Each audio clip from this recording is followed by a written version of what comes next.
Oh hi, welcome to my writer's room. This is where I do all the writing for videos that never end up getting made.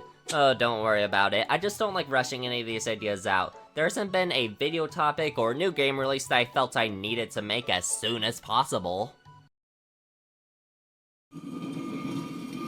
Urgent update! From Steam comes a brand new title, VIractal Early Access version 0.1.0. Awakening of the White Dragon is now— Steam decided to suddenly drop VIractal into Early Access with no proper build-up or anything, so I guess I'll introduce it myself. This is VIractal, World of VIractalia, an RPG board game hybrid and the latest original game by Steam. Steam is known for making a lot of interesting games like Baroque and Baroque Shooting and Baroque Crossy Road. They've mostly been remastering a lot of their older titles in recent years, so seeing a brand new Steam game is exciting new territory. And it only costs $15, which is a lot cheaper than most other Steam games on Steam. Outside of— This video will mainly go over the general game experience and what to expect from a first playthrough. I won't be going into any subsequent playthroughs or online features like Devil's Whisper, even though I really want to. Instead, let's start at the beginning. When starting the game for the first time, you'll be greeted by a talking poster. Sorry, I'm already lost. What are we doing? This is Bafako, the VIractal Game Master who tasks us with going to the game board to start a new game. It is a personal principle of mine to never listen to talking posters, so we ignore that advice to go look at figurines instead. Ooh, very nice lighting glimmer from the weapons, I like that. This is some exquisite gameplay. When starting a proper new game, you can choose the number of players and the number of pieces. I'll be using 3 pieces to show the 3 starting classes. There's the hero Wislan, the warrior Eric, and the mage Rovia. It's cool that these seemingly generic pieces have names and everything, but I've already forgot them, so I'll just be calling each piece by their class title. The game board randomly generates a layout, and you get a map very similar to the one from the demo, outside of the giant dragon.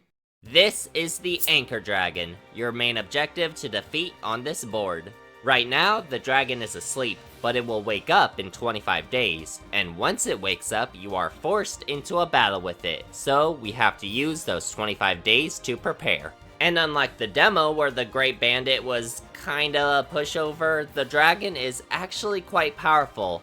In the demo, the Great Bandit had 52 HP, but in the full game, the Anchor Dragon has 600 HP! We do get an extra character and 5 extra days, but this jump in HP shows that it's much more likely to lose a game of VIractal than losing a game in the demo. And hey, even if you lose, it's all part of the fun. I'm not going to lose. Roll the dice to go that many tiles and land on a monster to start a battle.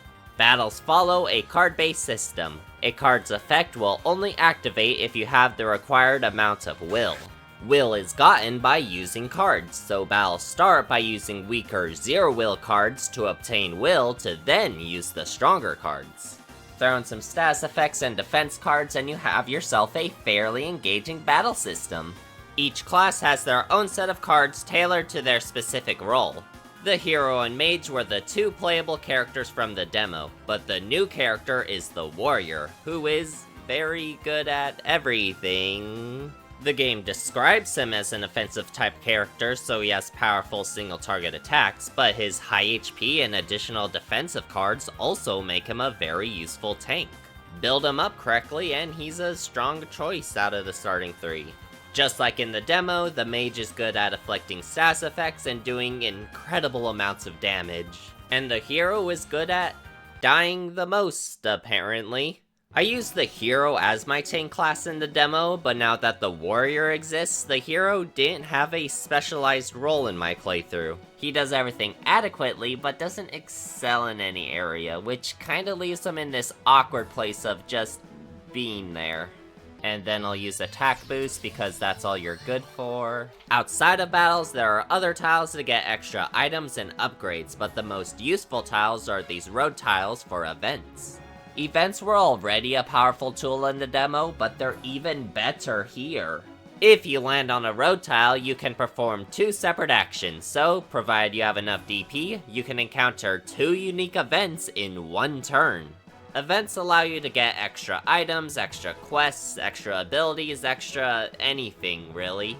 You can even unlock abilities randomly just by encountering events. Just ransacked a scattered wagon for spare items? Congratulations, your dignity cards now do more damage. It doesn't even have to be relevant to the event, you just get them by doing events. And you can't manipulate events as easily as in the demo because there are so many more possibilities for events.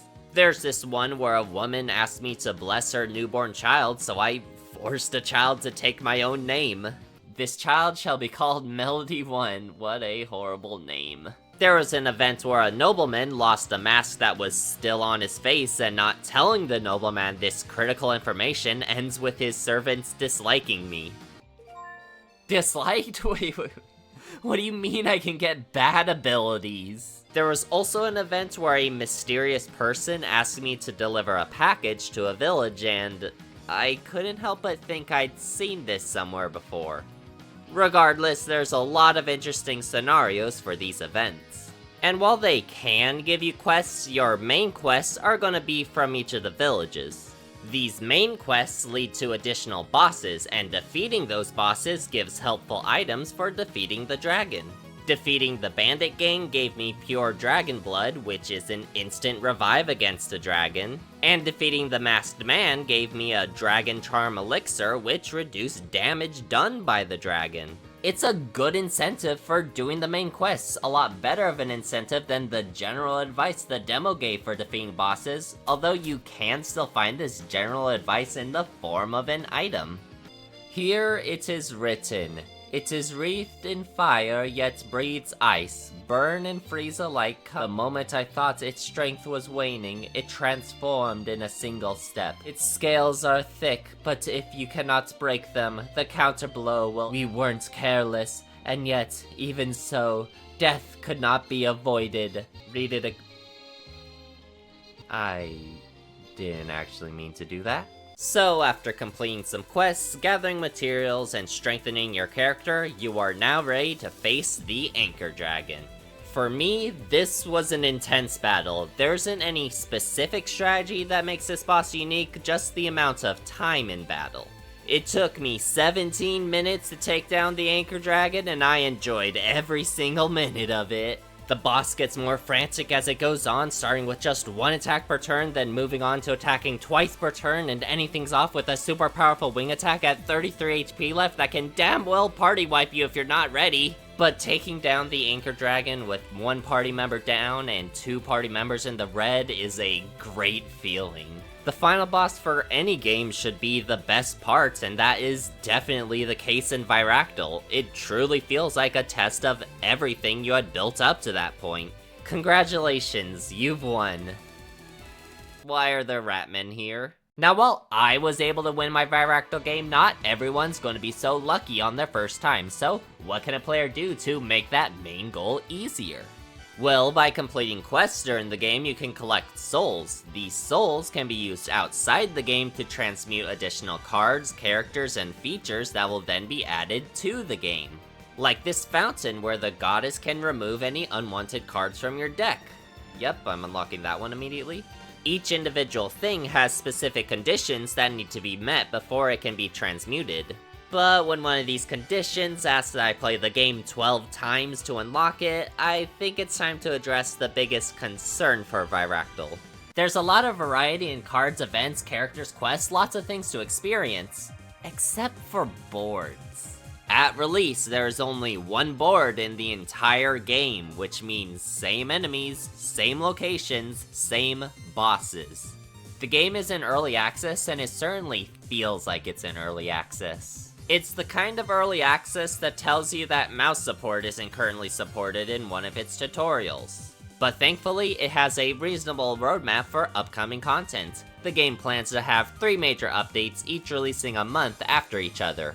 Each of these updates feature a brand new board as well as new cards, new characters, new events, expanding basically everything.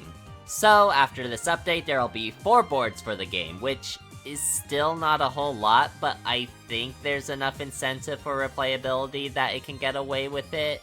Some of the later updates will even introduce guest characters, with one being described as carrying a very familiar giant sword. Yeah, that's Yggdra alright. Wouldn't be a Steam game without the literal face of the company. I am quite happy with how VIractal has turned out right out of the gate. A lot of its systems work, and they work really well.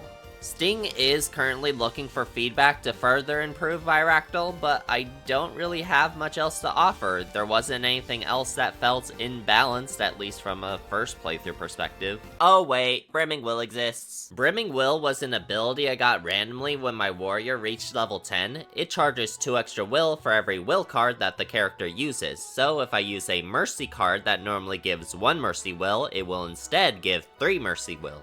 On paper, this sounds like an amazing ability. It lets you build up will more easily in the early battle. However, in practice, it doesn't work that well. For battles, you only have a maximum of 8 will. Anything extra will replace the oldest will in your supply. There are a total of 4 will types, and each character has cards that focus on 1 or 2 categories of will, so you need to balance each will type to maximize strategy for each character.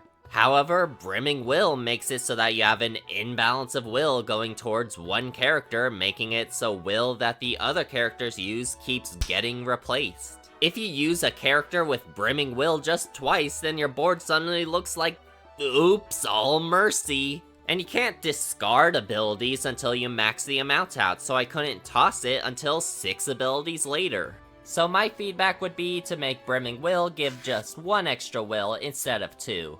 This is one of those instances where nerfing an ability would actually make it better. Tangent aside, I think VIractal is a good game, a great game even. The demo showed a lot of potential, and this initial release already reaches some of that potential. While I don't think VIractal will reach the heights of previous Steam games, it is something I can easily recommend for those that like cheerful worlds and fun gameplay. Hold on, there's an extra selection here on the main menu. Huh. Oh right, I forgot the talking poster is part of a cult that brainwashes people into, I guess, playing VIractal for all eternity. Wait, did I accidentally join a cult? Not again, I thought VTubing would be the only one.